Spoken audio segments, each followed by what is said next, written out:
everybody needs at least 2 good recipes for a chicken pot pie. Now usually I make individual pot pies, but today I'm going to make one 9-inch pot pie. What I have here is some pearl onions, and people don't use them today like they used to. These are just little onions. They come in a bag. You just cut off the end, and it has a very light little skin that goes around them. It's not thick like the ones that you get on your bigger onion. So you take that off, and then you have your little onion. I also have here about a cup and a half, maybe 2 cups of freshly chopped mushrooms, and I tried to chop them about the same size as I did what the pearl onions are. I have a heavy skillet here, and in that I have put 1 stick of butter, and it's salted butter, where that would be equivalent to half a cup of melted butter. And I'm going to let that melt down. Going to add half a cup of just plain flour. What we're doing is making a roux, a light, actually it's a little white cream sauce is what it would be. Now there's one thing that's strange about flour. If you cook it fast, it's going to taste like flour. If you kind of let it cook slow and mix in, the flour taste disappears and it thickens your food, but you don't have that floury taste. So we're going to let this just sort of melt down, mix it well. We want this to become warm, but we don't want it to be hot and bubbly yet.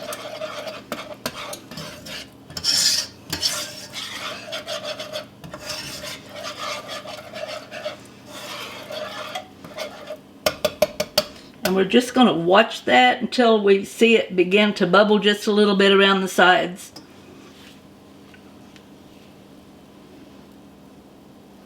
And this only takes, just a very few minutes. Actually not even a minute sometimes. This is a large skillet, so you've got plenty of room there on the sides. Okay, and you can see it beginning to move.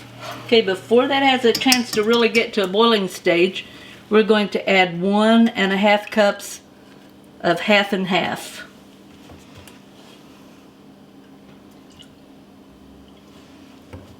Good old rich stuff.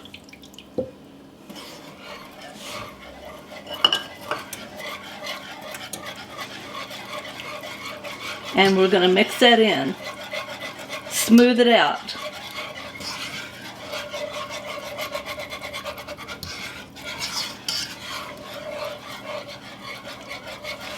Okay, now you can see it's beginning to thicken up there where it's hot on the bottom of the skillet. So it's time now to also pour in 1.5 cups of chicken broth. Now this chicken broth is homemade. This is what I had left whenever I did my chicken that I'm going to put in the chicken pot pies. I had covered it with water, put it in the crock pot, and let it just slowly cook this morning while I was out doing other things. And now my chicken is ready, and I have a nice chicken stock to put into my pie. Now you can see that's beginning to thicken up pretty fast.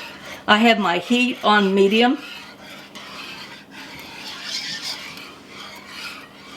Now you can see that that's pretty thick. I'm going to add those pearl onions and the mushrooms.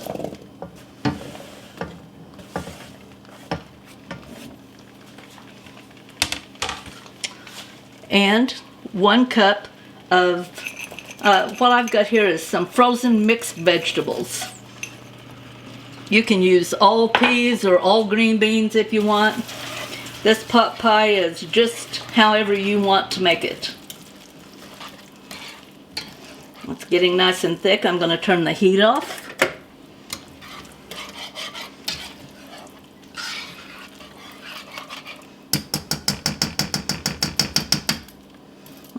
pearl onion got cut in there, didn't he?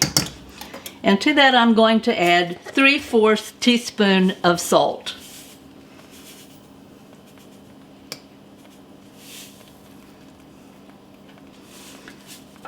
And I like quite a bit of flavor in mine, so I'm going to put 1 teaspoonful of black pepper.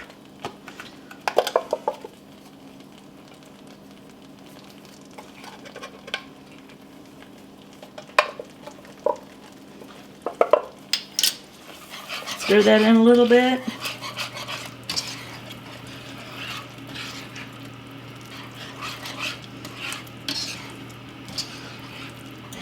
And then I'm going to take it totally off of the heat. You can see how thick that is. It's like a good thick gravy. Okay, I have 3½ cups of chopped chicken. And I'm going to add that to my gravy type mixture here.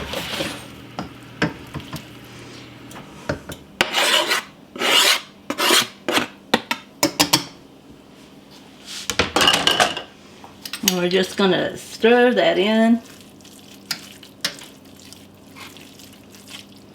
Get it coated.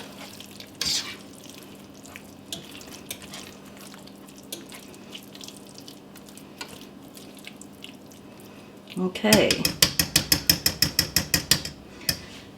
Now I like the looks of that, but I believe it could use just a few more vegetables. So I'm going to add about another ½ cup. So I've got just about ½ cup. You don't need a whole lot, but I think it just needs a little color, a little filler. The color kind of helps, I think, with the appeal of it in your pie. All right, just kind of mix that in there. And now I'm going to put my pie crust, which is a store-bought pie crust, and we're going to put that in a big pie plate and put this filling in on it. Okay, I have just laid my pie crust in here, kind of flattened it up against the side. No air holes in the bottom, folks. Okay. And then we're going to pour this in here, and it will just fill my pie plate.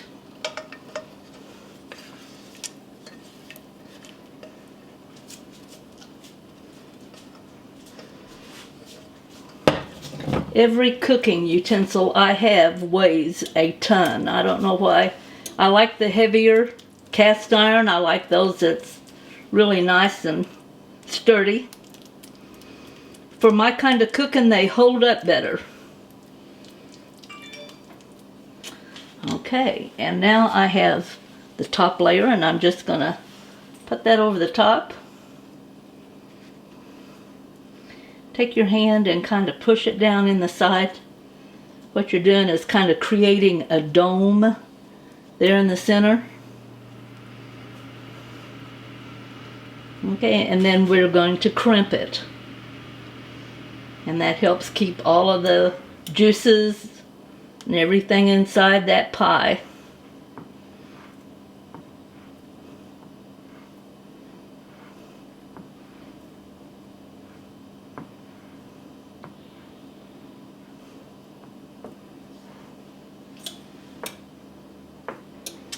The pie plate that I have has an extra tall rim that's on the side, and that helps hold in any kind of juices.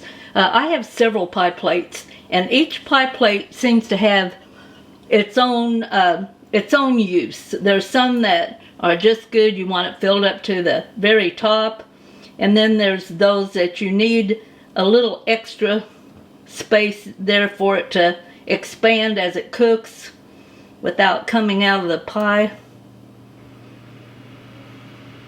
And this is 1 such. If you need, you can kind of push it back down in there. Okay, we've got that nice. You can see, nice little dome filling there in the center. You got your crimped edges. Now we're going to brush this with a little 1/2 and 1/2. We're just going to top this good on the top all over. Put it in a 375 oven. And we're going to let that cook for about 35 minutes. Now if you notice, we're not putting little air holes in the top of it. That's going to hopefully not backfire on us, cause a mess.